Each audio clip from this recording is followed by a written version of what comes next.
In today's lesson, we're going to do a little bit of slow writing together, and we're going to be describing the characters of Mr and Mrs Twit.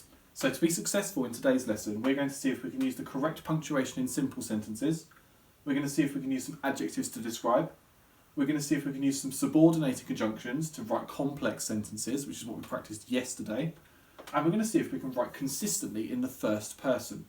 First person means you're writing it from someone's point of view. So you might use the word I if you're talking about it. I did this, I did that. That would be the first person.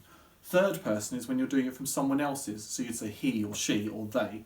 But we're thinking about first person today, so we're going to pretend to be one of the characters. I'm going to read a chapter from the Twits, and this chapter is called The Great Upside Down Monkey Circus. Now, do you remember when we read a little bit the other day, it talked a bit about the monkey cage, and it said it would come back to that later. Well, this is when we're going to come back to it.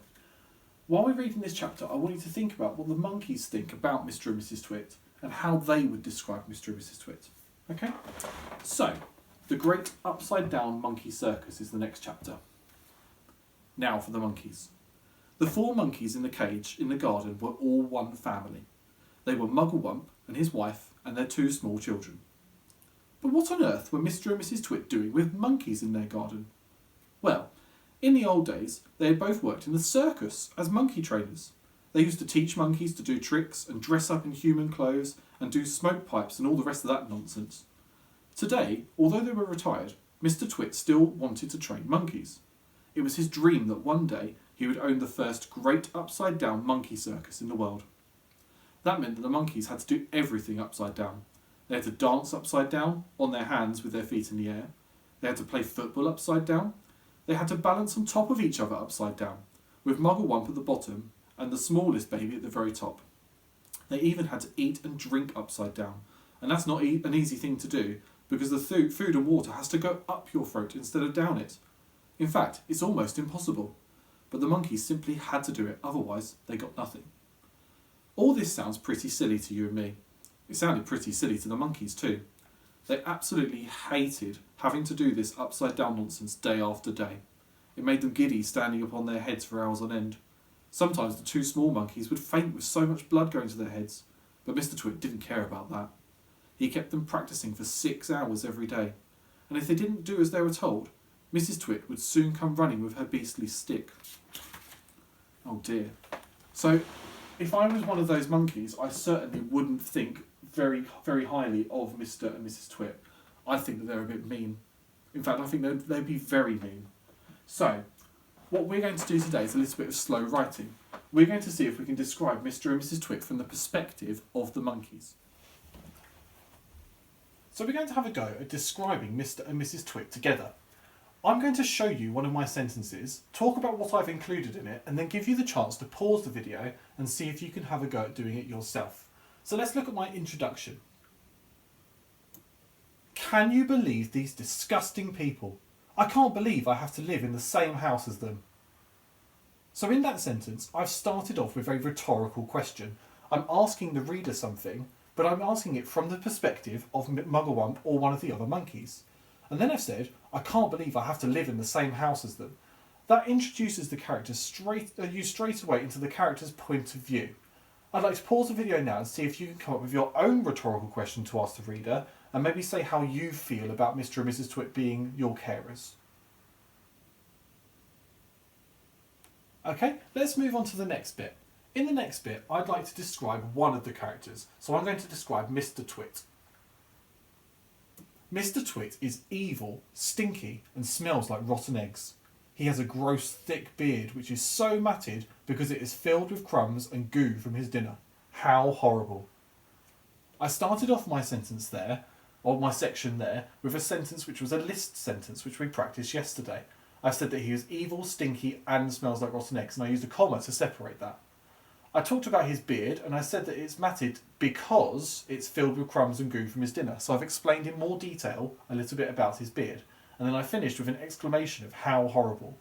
I'd like to pause the video now and see if you can write your own description of Mr Twit.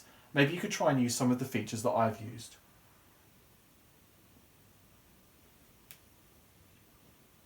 Next up, we're going to describe Mrs Twit.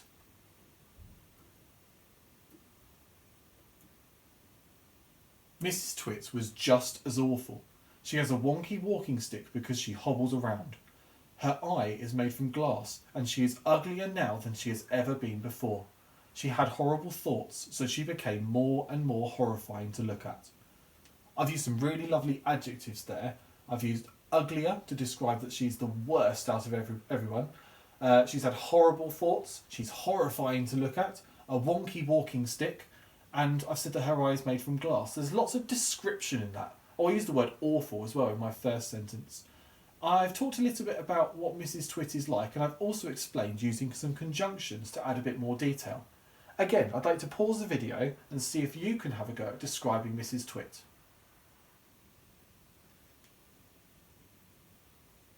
And finally, I want to write one more paragraph which is going to sum up my thoughts and feelings pretending to be one of the monkeys. So my last one says, I can't stand living with them. They are so mean to me, but I'm sure I'll get my own back one day. I've used the word but there as a conjunction, and I've used other conjunctions in my writing as well. And I've said I can't stand living with them. Using that word can't, I've shown off that I can use an apostrophe to use it as a contraction where two words are joined together. So instead of saying cannot stand, I've said can't and put that apostrophe in there. And I finished it with this called an ellipsis. And ellipses are used to build suspense in the writing.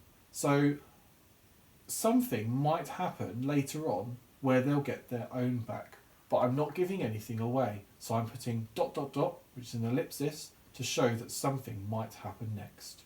Again, pause the video and see if you can finish your very last sentence. So now you've had the chance to check through your work, let's have a think about the open. Today we were describing a character. How was your presentation when you were writing, and how much effort did you put in to make sure your writing was as good as possible?